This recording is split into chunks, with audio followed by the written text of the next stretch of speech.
Army के chief जब से नगीना के सांसद बने उनके चाहने वालों की संख्या दिनों दिन बढ़ती जा रही है। इसके पीछे के कई कारण है। एक तो कारण ये है कि चंद्रशेखर आजाद ने पहले ही बार में हर वो मुद्दे सदन में उठा डाले जो जनता से संबंधित है।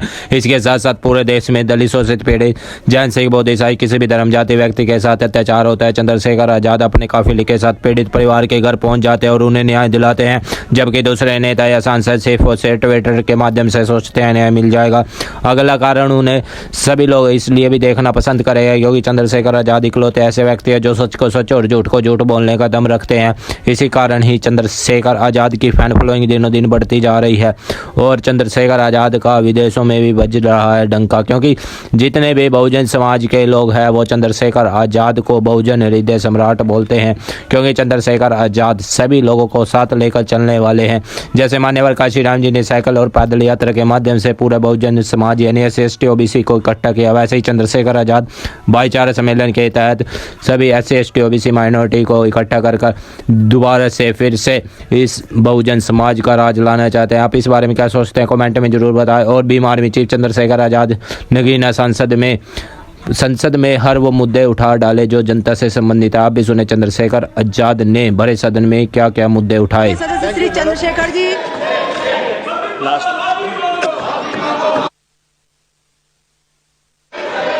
धन्यवाद सभापति जी।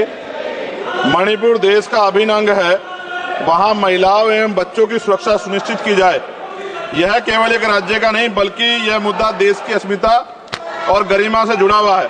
अतः वहां शांति व्यवस्था बहाल कर महिलाओं एवं बच्चों को सुरक्षित माहौल प्रदान किया जाए। मणिपुर की घटना की वजह से अंतर्राष्ट्रीय स्तर पर देश की छवि खराब हुई है। मुझे ऐसा लगता है ये तभी होता है जब सरकार को कुर्सी से ज्यादा प्यार होता है और जनता के हित से कम प्यार होता है। न्यूनतम समर्थन मूल्य किसानों को मिले, बिजली के बिल माफ हो, किसानों का कर्ज माफ हो। सरकार को समझना होगा कि किसान मजबूत होगा तभी देश की अर्थव्यवस्था मजबूत होगी। खाद पर सब्सिडी बढ़ाई जाए, यूरिया नहीं मिल रहा है, खाद का वितरण पारदर्शिता लाई जाए। यदि समय रहते सरकार ने संज्ञान नहीं लिया तो वो दिन दूर नहीं कि देश में खाद्य संकट हो जाएगा। महोदया, गया में महाबोध विहार प्रकरण जो है वहां से बुद्धिस्ट समाज में चिंता है और आक्रोश भी है। सरकार उसका हल करे, बौद्धिस्टों को उनका हक दे, जैन समाज की भावना का भी सम्मान रखे और ईसाइयों में भी हमले बंद हो और बहुजन महापुरुषों के विचारों को कार्य और पाठ्यक्रम में शामिल किया जाए। आज SC/ST पे एट्रोसिटी बढ़ रही है, जातिगत भेदभाव की वजह से बारातें रोकी जा रही हैं। अभी हाल ही की घटनाओं में कई ऐसी घटनाएं हुई हैं उत्तर प्रदेश में जहां जातिगत अपमान हुआ है। नगीना लोकसभा क्षेत्र में किसानों की मुख्य आय का साधन गन्ना उत्पादन है, लेकिन न गन्ने का मूल्य में वृद्धि हुई है और न ही मिल द्वारा समय पे भुगतान किया जा रहा है। गन्ना किसान मजबूत होगा तभी ग्रामीण अर्थव्यवस्था मजबूत होगी। साथ साथ SC/ST का प्रमोशन में रिजर्वेशन नहीं दिया जा रहा है, उल्टा निजीकरण करके नौकरी खत्म की जा रही है, बैकलॉग नहीं भरा जा रहा है, पुरानी पेंशन बहाल नहीं की जा रही है।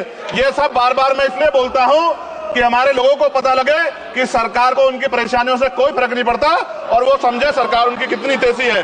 प्रधानमंत्री आवास योजना में जो मानदंड में बदलाव किया जाए उससे बहुत से पीड़ित वंचित रह जा रहे हैं। कई बार ऐसा होता है और मैंने ये देखा अपनी आंखों से, किसी ने बरसात से बचने के लिए ईंटें लगा दी हैं, उनको मानक से बाहर कर दिया जाता है। इस वजह से वो परिवार इस सुविधा का लाभ नहीं ले पा रहे। खत्म करूंगा मैं। इस वजह से उनके घर नहीं बन पा रहे और के 75 साल बाद भी लोगों पे घर नहीं है। शर्म की बात है।